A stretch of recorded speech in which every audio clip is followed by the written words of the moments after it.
All right, so coffee with butter and milk, 2 egg yolks, and cinnamon powder.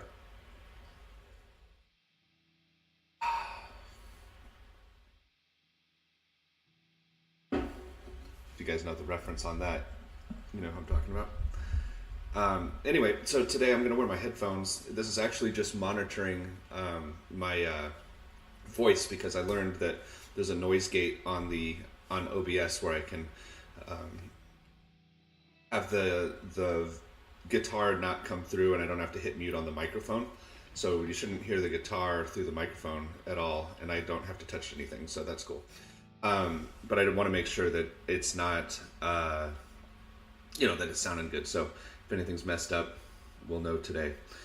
Anyway, so we're moving on to the next key. The next key in my practice is F major today, and we're going to get through. We're going to have a little extra time today, do a whole hour.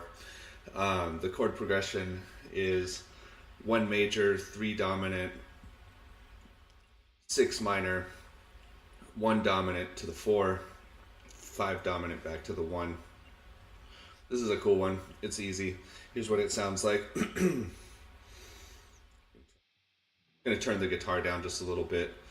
But yeah, actually, let's test that real quick. I'm going to mute the microphone.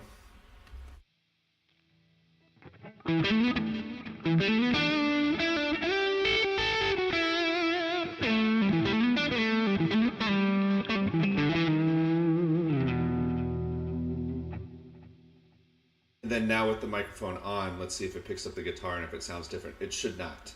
I'll know in my headphones and you'll know.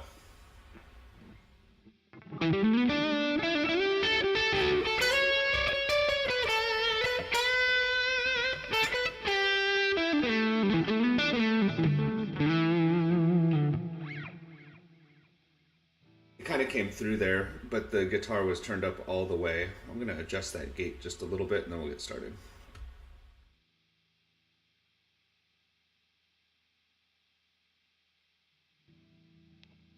I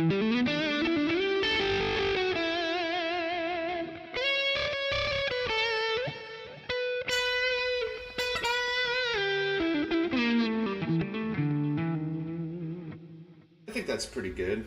It could probably be even more close. All that means is I'm going to have to talk louder when it's time to talk about something, but that's fine. I think we can handle that.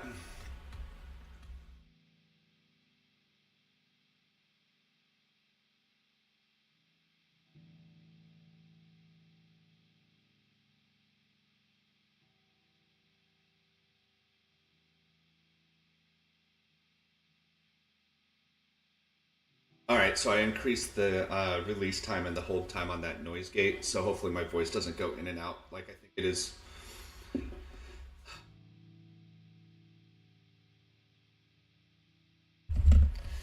Yeah, like I think it was there doing that, so.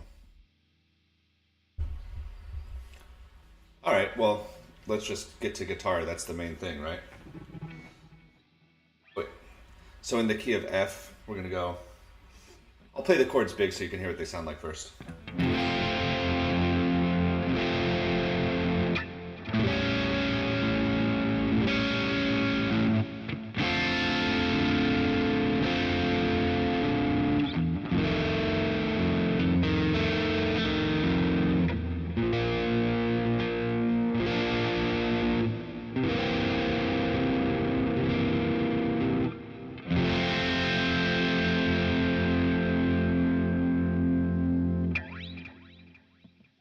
Cool.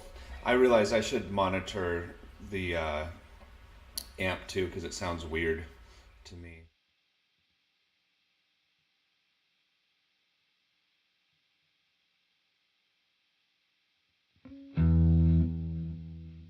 That's pretty nice actually.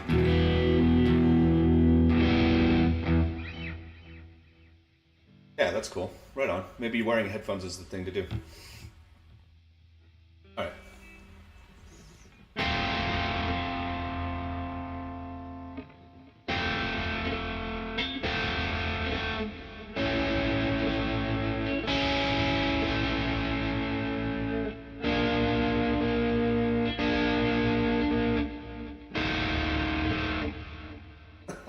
All right, so I need to look at.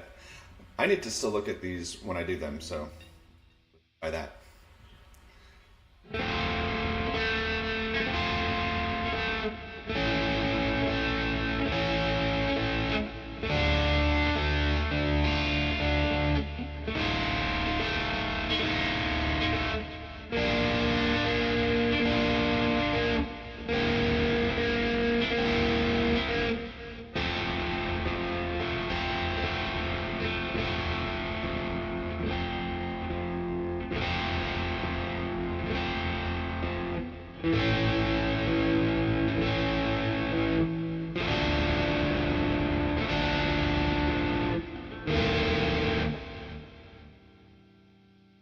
Not sound right, does it?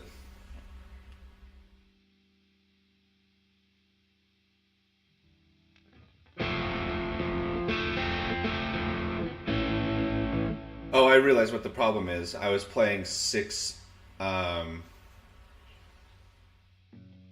minor, but I think that is what it says. So what the hell? All right.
positions now and go here.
Yeah, I don't like the idea of the noise gate on the microphone. We'll just use the button. Just had to take a break for coffee real quick.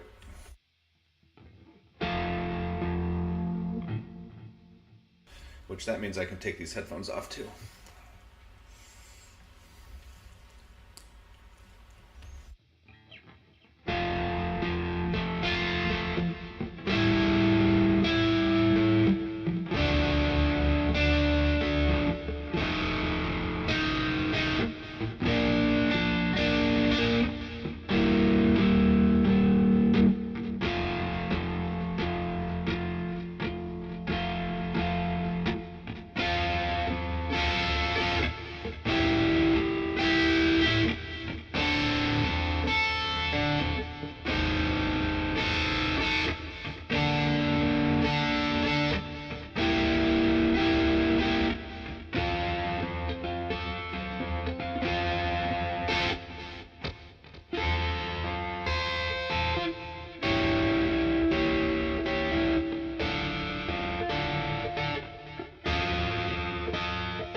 So, you can see when you get up here, you would never really play an F triad right here.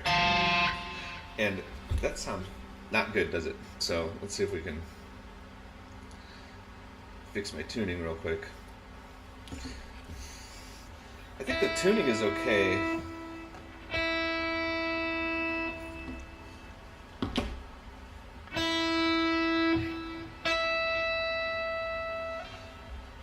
Yeah, see, look.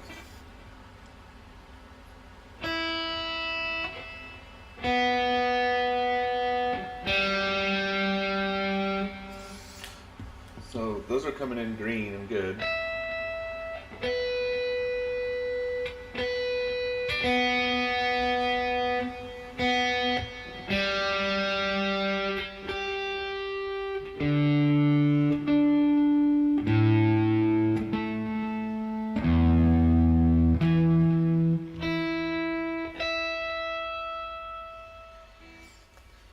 This is the first guitar I've had with jumbo stainless steel frets ever, and I think that because they're a little higher off the neck, if I put a little too much pressure, I can put it out of tune easy. So like, watch. All I'm doing there is pushing the note harder into the neck. So if you hold one of those too tight, it sounds like this. See? Just play a regular major chord. There's A major. But if I push harder on that C sharp at the top, watch. So you got to be careful with that, I guess. On guitars with smaller frets, I guess like vintage guitars and stuff, and even my typical Ibanez, older Ibanez. Has the smaller frets, and I think because you basically touch the wood every time you touch a note, there's no room to push it any farther. But on this one, there is, and this is microscopic stuff we're talking about here. But anyway, so let's cross off that we did the triads. Now I'm going to do it with diads. Mute the microphone.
A couple little mistakes, but like I say, you're not practicing unless you make a couple mistakes.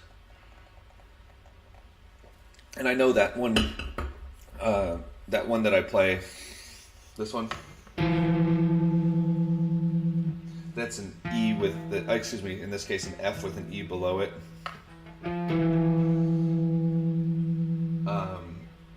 For example, I'm just doing that for my brain. Of course, I would never hang out on a chord like that. However, there's times, as you know, where those kind of sounds are cool, like when you go.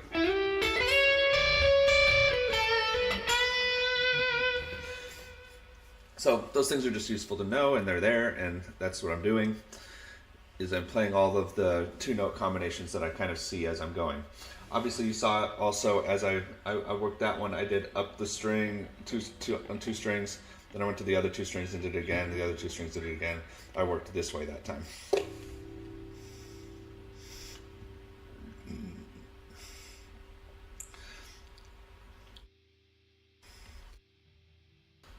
Little Layla girl. This is my puppy. I don't know what breed she is, but she's about a year and a half old now, or maybe a little older than that, actually. Like I said, I don't know what breed she is. Somebody said to me at the dog park the other day that she looked like a Saluki, and when I looked it up, I think that lady might actually be right. Of course, she's likely mixed with something else or whatever, but like every feature of a smooth Saluki is what it actually matches her, and that's just interesting to me. It's because her chest is so big and she's such a fast runner.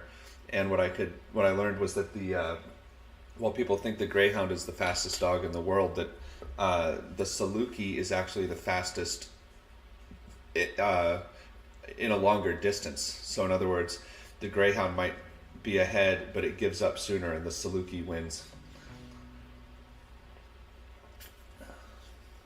Which I'm not surprised by, because she's always the fastest dog at the dog park. So kind of interesting to know. Anyway, let's do these monadic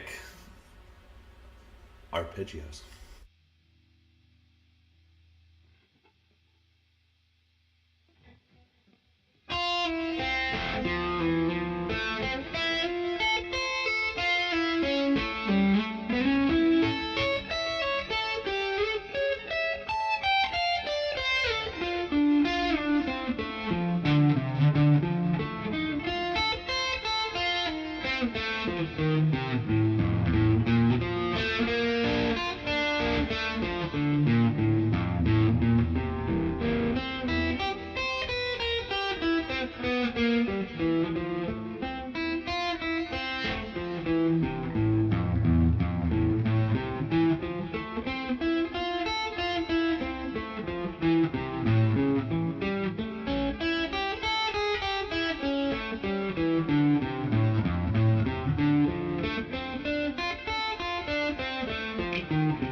That's tight up there, of course.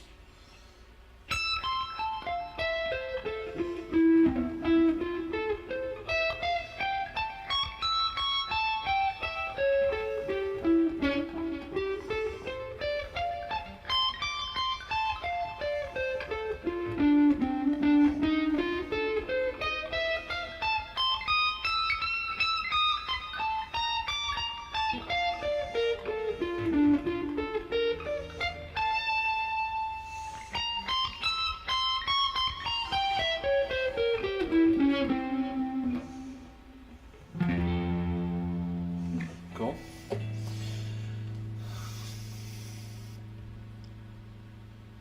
Now we're going to do the string skipped. That's why I put string skipped on the note right there, because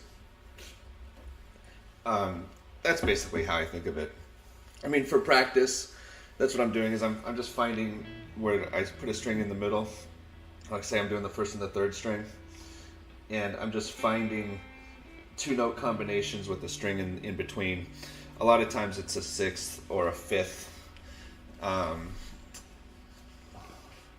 And of course, if you flip those around, you get a third or a fourth, but depending on how you're looking at it, which is important when riffing, but not to me important for this.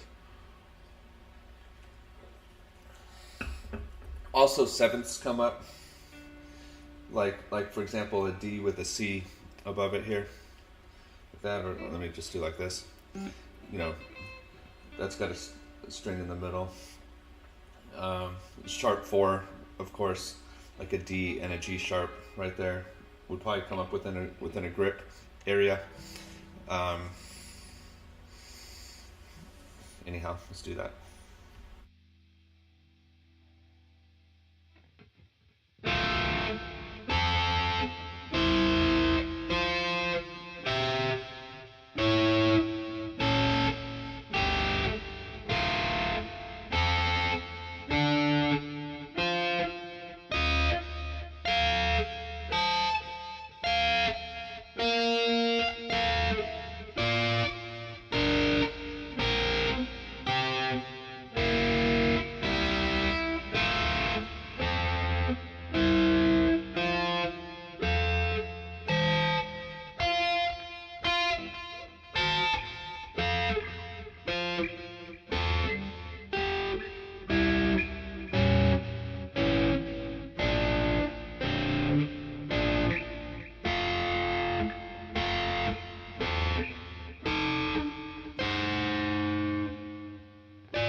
Those are cool anyway.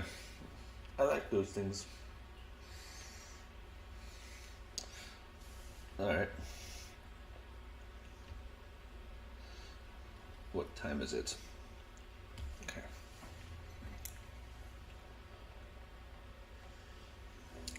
If you notice I got 2 coffee cups, it's just because when I blend up that stuff, it gets kind of foamy and it takes up more than 1 cup.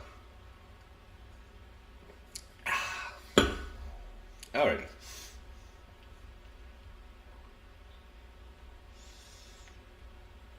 Alright, so I'm going to do these things I've got from John Cordy. Let's see if I can show this to you easier here.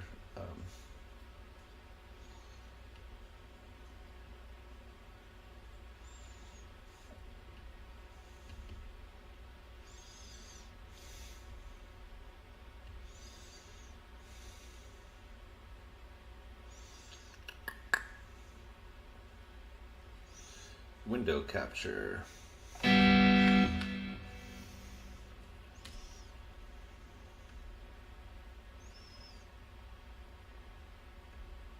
Aha.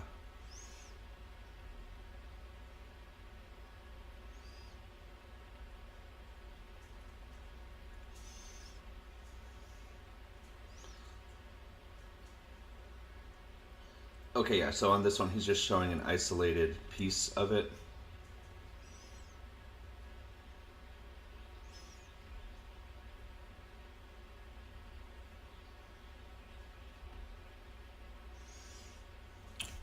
There you go, if you can see that.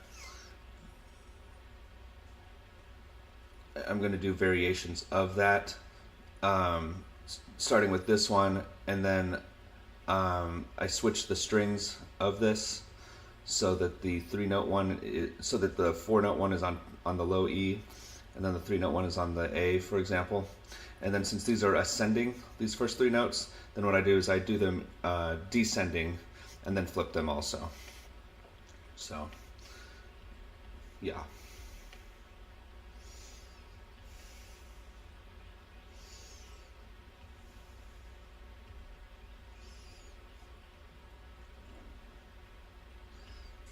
Maybe I can leave that open for you right there. You have to zoom in and get a better screenshot of that, though, if you want it. See if I can make it bigger for you now. Nah, it's all right. I'll just leave it there. I'll put, my channel is not allowing me to do links in the description yet, clickable links. So if you want that exact one right there, just ask me and I'll put it in the comments. Maybe I can do that. Maybe I can put it as a pinned comment. I don't know. I'll try to get the link in there. But anyhow, look up John Cordy Legato. There's some good modern exercises. He's kind of practicing the same stuff and just compile some of his favorite exercises, which I've been finding to be useful. So that's what we're going to do here. All right. And we're going to do them in F major because that's the key that we're in today, for example. So here we go. I'm going to start with the one you see on the screen, and then I'll do the variations.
Those are hard to push up here.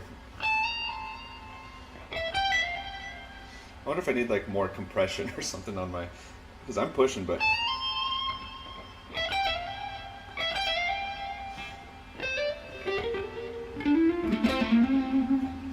You know those guys like, oh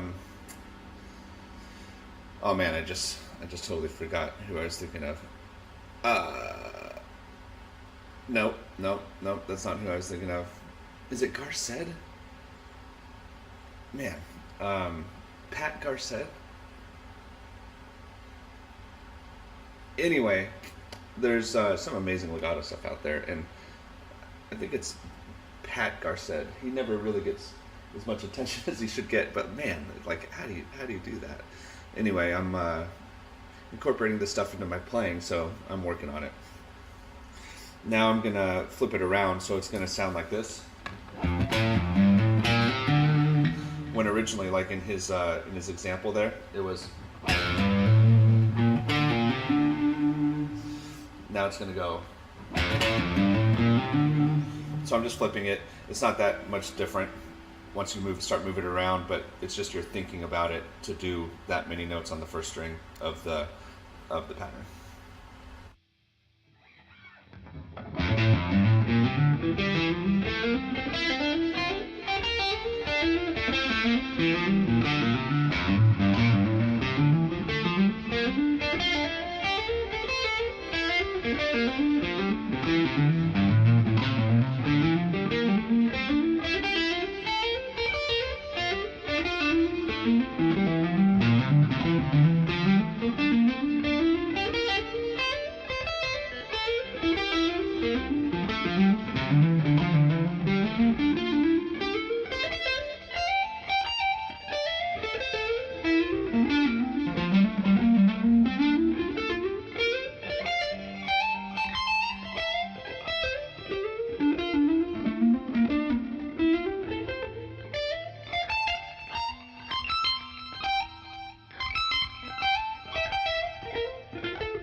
If you see, I'm just doing these in kind of boxes like this.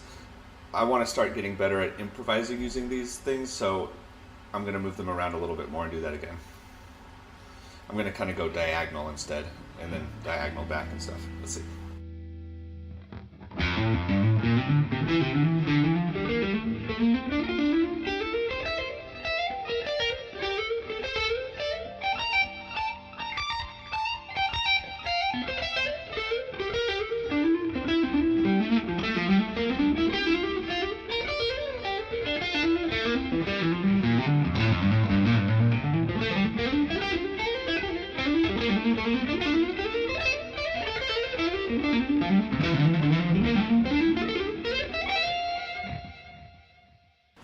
That kind of thing.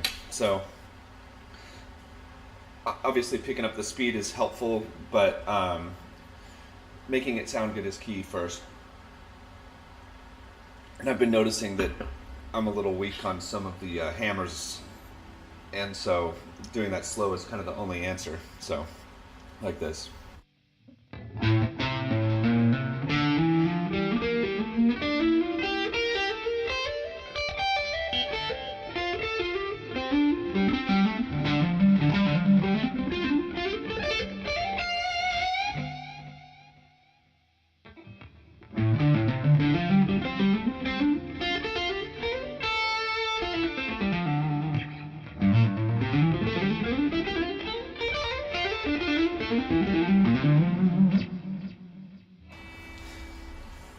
Point is not speed today. Descending. So now it's going to go.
All right, and then it's gonna go.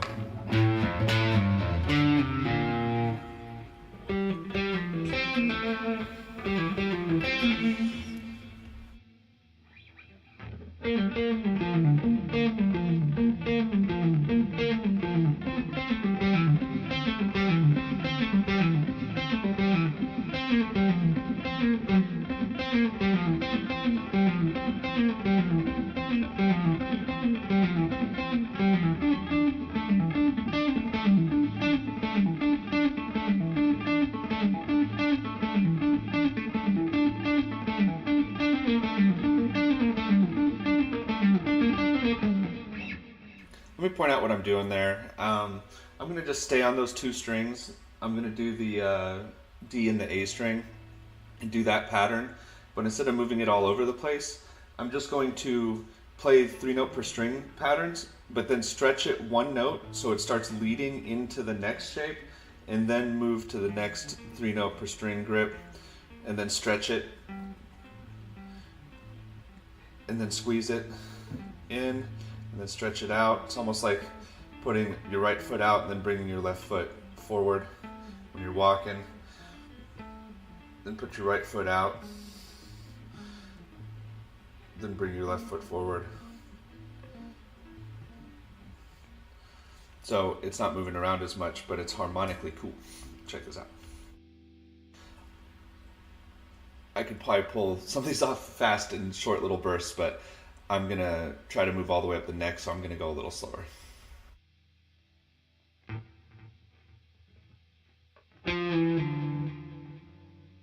And I'm gonna start with the open position, so that'll be a little different.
That's pretty cool. Let's do that like this one.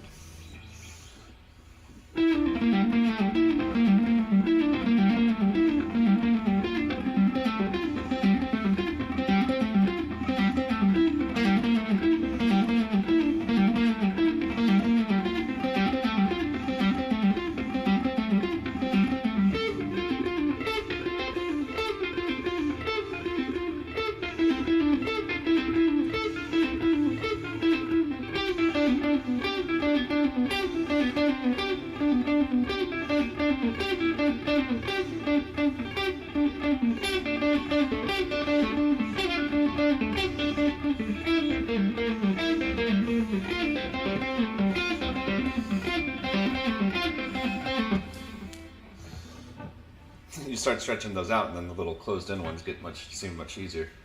All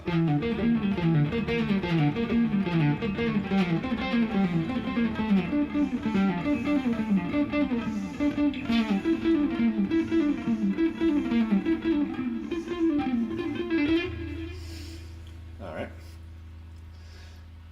So that's the 3-note per string legato stuff. Oops.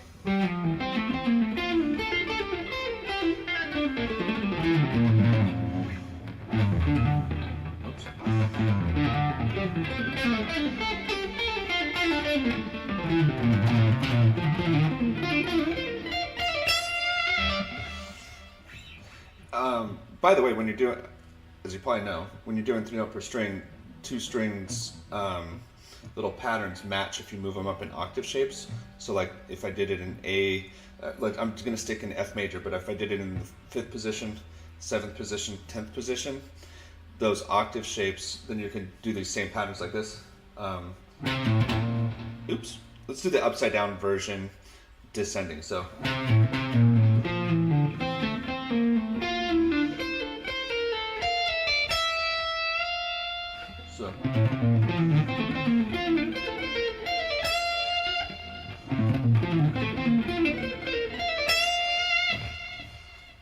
See what I mean? Again, I'm not working on speed with those things yet, even though you see me burst them a little bit. It's not my goal right now.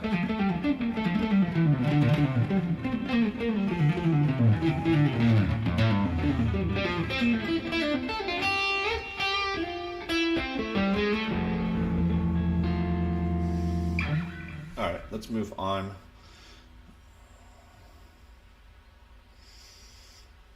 What's next?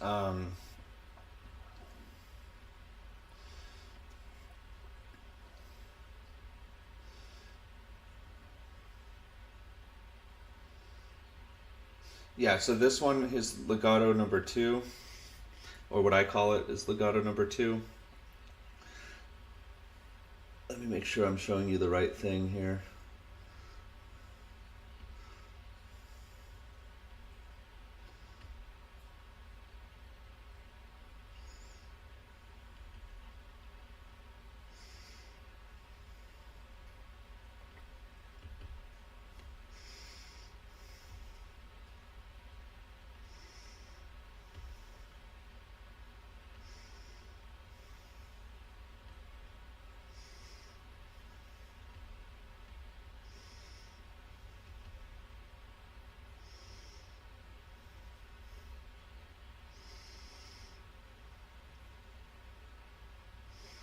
Oh, there's the title of this one.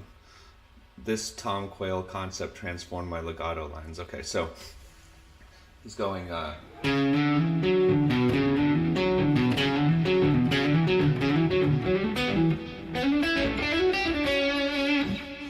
kind of thing. So let me close that window. We're going to do it in F because we're in F today.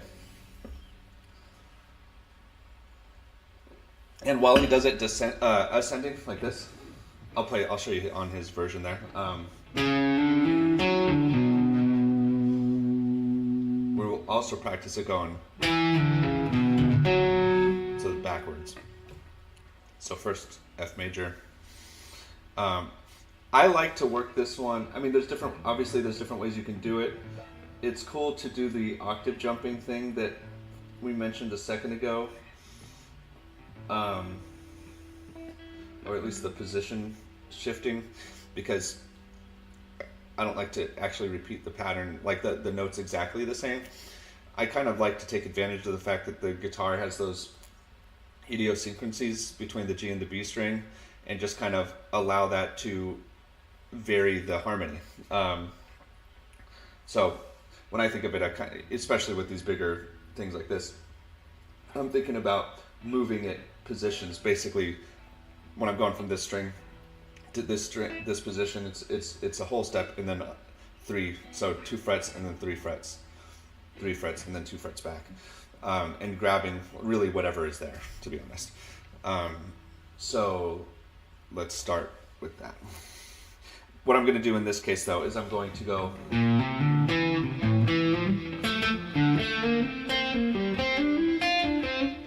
You'll see me basically just, again, move it up in groups of 3 strings, because the pattern is a 3-string pattern, right? And so I'm going to start on the first fret of the A string, and then I'm going to go up the pattern to the next note and on the next string in the key of F, which is this E note here, and then it'd be to the A note, and then I'm going to reach back to the C note because I'm trying to stay in first position because that's where I started, and then we'll do the same thing coming back down this one. Same pattern, but descending the strings, and then move up a position, do it this way again, just like we do with everything else. So.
If you notice some of the interesting things that happen in there that I was talking about with the string sets, like for example, or just letting the guitar be the guitar and not forcing yourself to move around to compensate for the major third between the G and the B string, you get stuff like this. Let me see if this is the right position. See, like the stuff like.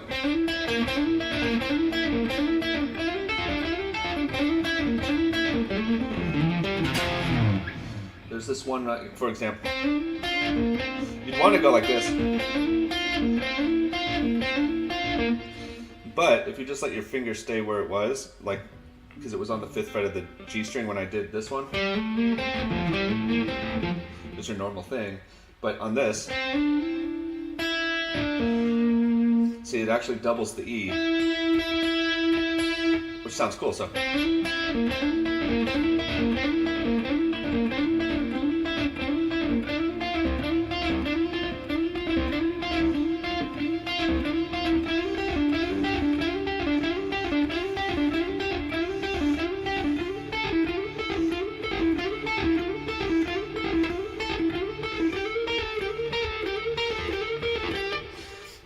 That's a cool one there because we go. So I went in the key of F. This is whatever. It's G, A, B flat, then B flat on the B string, and then down like how he shows it there. A, F. So it goes. There's that on one string, then there's. And it results in, especially if you kind of hang on the note on the B flat up here, you end up with the kind of in there. So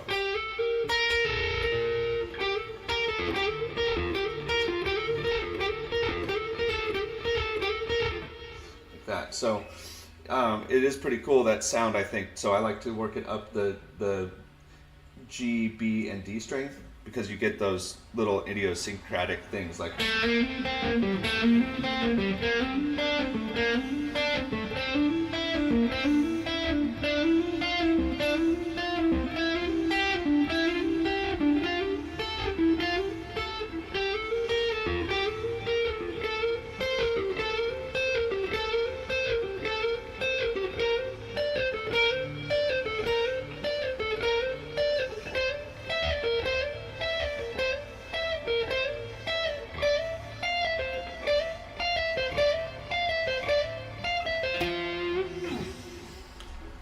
because there was also another one that came up in there, right? That was this one.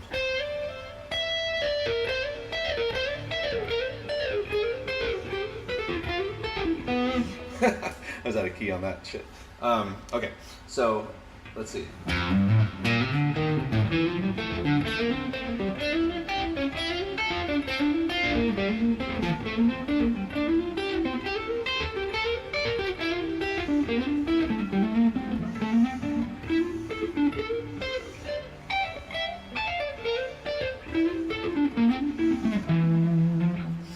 I think it's important to practice just bouncing those things around once you kind of get it under your fingers, because in improvisation that's what you're going to do, so it's good to put yourself in that position, I think. So like this.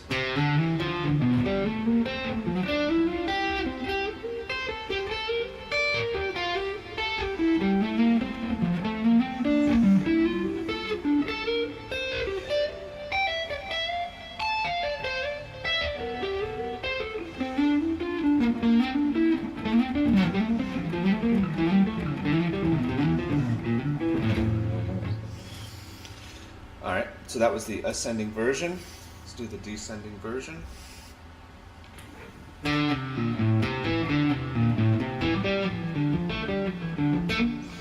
I'm gonna, just for the heck of it, I'm gonna double each time I play it. I'm gonna play each time twice. And if you notice, I'm often picking and then picking the first, pulling off in this case, and then pick, middle, ring, boom, so like that.